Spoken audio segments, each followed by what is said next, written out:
How often do we go to the mirror and ask ourselves, how are you? Or are you happy? Very few times are like never in that. Do you know why we don't do this? It's because we tend to look ourselves from the eyes of others. We are constantly looking ourselves at how will other perceive me, what they will think if I do this, what I can do so that everybody likes me, and the contemplation continues. In this comparative world, we tend to lose ourselves and pretend to be very different from the inner self. Especially in this digitalized world where people easily get influenced by the social media, there is an added threat of losing the true individuality hidden inside.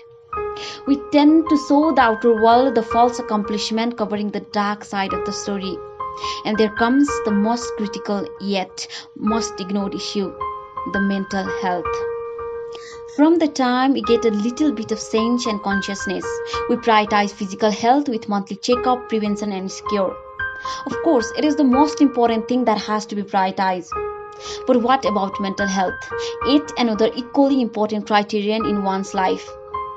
The question lies here, are we able to keep note of our mental well being?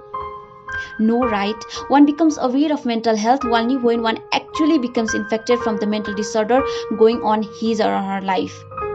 Let's be more precise. We inculcate it, but at the same time, we tend to ignore it, thinking that things will be normal soon. But in contrary to that, if the situation gets complicated, we have no choice other than getting along with this pain for forever. And still, mental health is taken as myth far away from the reality.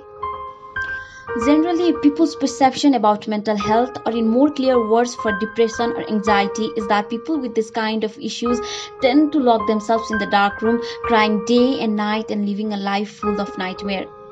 Of course, the one who bitterly creates a world of imagination with his dreadful thirst suffers a lot. But it is not always compulsory to live in the dark room crying day and night.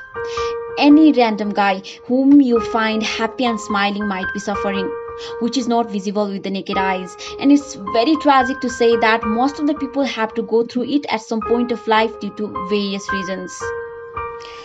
I often hear people saying that talk to near and dear ones, assuring that they are perfectly fine and doing great.